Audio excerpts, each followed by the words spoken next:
Eh bien, salut à tous, c'est Clem. On se retrouve aujourd'hui pour ma toute première partie sur Modern Warfare 3, sur la map Lockdown, comme vous avez pu le voir.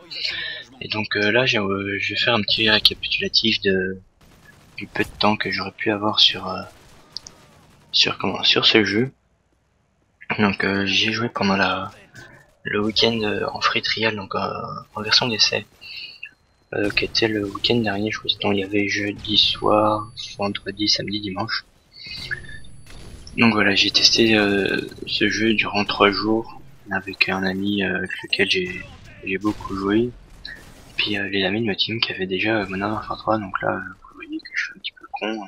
C'est Battlefield qui me monte à la tête et qui m'oblige à remonter partout pour aller me cacher. Mais bon, les maps sur Modern Warfare 3 sont encore plus petites que les maps sur Modern Warfare 2, ce qui laisse encore moins de place pour bouger, s'exprimer.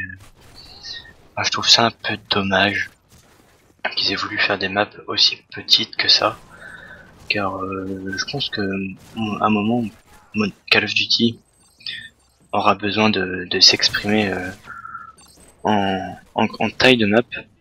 Ok, ils ont pas de véhicule, tout ça, mais à mon avis il faut quand même qu'ils fassent des progrès sur la taille des maps, parce que pour les snipers ça doit pas être franchement facile. Je parle en connaissance de cause, hein, étant donné que je snipe très peu, mais quand je snipe j'essaye de m'appliquer un maximum, et que les quickscopes c'est pas pour tout le monde. Certains y arrivent, d'autres y arrivent pas du tout. Donc voilà, c'est un mauvais point sur Call of Duty qui va, à mon avis, encore continuer à réduire les maps. Je pense que la prochaine fois, les maps ça sera une maison et vous allez vous battre dans une maison et vous serez tous dans une maison. À mon avis, c'est pas ce qu'il faille faire et ce qui est le plus intelligent. Donc voilà. Autre point positif, on va dire, tellement il y en a peu et j'arrive même plus à les trouver, c'est que le changement entre Modern Warfare 2 et Modern Warfare 3 est très moindre, hein. On s'y habitue très vite.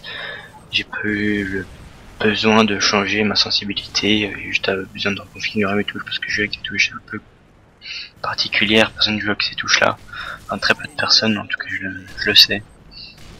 Étant donné que je suis un joueur PC, on a beaucoup plus de choix pour nos touches, donc voilà, comparé aux joueurs console, bon, après chacun s'habitue. Donc un autre point négatif sur ce Call of Duty, les serveurs qui lag. Lag. Vous ne pouvez pas faire une partie sans qu'il y ait un changement d'hôte.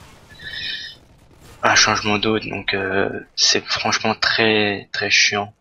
Le seul truc que vous pouvez faire, c'est aller sur des serveurs dédiés, où là vous prendrez pas d'XP, mais vous pourrez peut-être à la limite tester d'autres choses, alors que sur les serveurs en matchmaking, c'est pas franchement le top. Donc vous tombez sur un serveur, il commence à laguer, vous faites un changement d'eau, 2, 3, là vous en avez marre, vous quittez.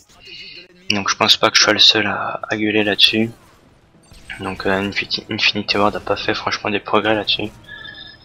Je pense qu'ils auraient peut-être dû être un peu plus à l'écoute, ou je sais pas, faire quelque chose au niveau de leur serveur, étant donné que c'est pas la joie. Mais enfin bon, c'est pas grave. Aussi la vie sur cet opus de Modern Warfare qui est franchement bien, pas dégueulasse, mais qui est vachement limité, je trouve. Vous allez pouvoir enchaîner les kills, mais bon, je trouve que vous allez vous faire tuer vite, mais quand je dis vite, c'est très vite. Et quand vous allez vouloir tuer quelqu'un, ça va être, vous allez trouver ça lent. Quand je dis vous allez trouver ça lent, c'est que ça lance, et je m'explique. Vous allez devoir lui mettre genre un chargeur, voire ouais, un chargeur presque 2, pour qu'il crève en normal, alors qu'avant un demi-chargeur sur Modern Warfare 2 suffisait quand vous placez bien vos balles. Donc là le serveur, le mode hardcore, vous allez encore être beaucoup plus en train de rager, parce que moi personnellement j'ai joué en mode hardcore, bah là c'est la preuve, hein. Vous avez vu, le mec a dû réagir, étant donné que il a pas pu me tuer, alors que moi je me suis retourné, je l'ai tué. En même temps, j'avais une arme un peu cheat, on va dire. Voilà, encore une fois. Donc, je disais, le mode hardcore, vous allez encore plus rager étant donné que... Ah, comment dire, que vous allez mourir encore plus vite, vous avez la sensation de mourir encore plus vite, et de tuer toujours, enfin, pas toujours à la même vitesse, mais tuer légèrement plus vite, quoi. Vous allez devoir lui mettre 5-6 balles de moins, mais vous allez toujours être mécontent de ce que vous faites. Enfin bon, c'est des choses qui arrivent, hein. Ils ont raté cet opus là, qu'est-ce qu'on peut y faire? J'en sais rien. Étant donné que je sais plus quoi faire, quoi dire. Étant donné que j'étais vachement déçu sur cet opus. Donc là vous allez, enfin je sais pas si c'est passé ou ça va se faire, je vais faire une petite triple. En attaquant déjà au lance-patate, le lance-patate qui tuait en un seul coup avant. Et qui là ne tue plus du tout en un seul coup, hein, vous avez bien vu. Il a fallu un coup de lance-patate plus des balles pour pouvoir le tuer. Enfin bon, le gameplay va bientôt toucher à sa fin et on est déjà à 61 kills adverses, donc on était en élimination confirmée. Donc je vais pas faire un score si médiocre que ça, je vais faire un 13-7 ou quelque chose, mais je me rapproche du dot ratio. Enfin bon, excusez-moi pour mon absence sur ma chaîne en ce moment. Des petits problèmes au niveau des cours de mon organisation. J'ai pas fait de planning, donc ça m'a un peu perturbé. Donc la série Minecraft va continuer.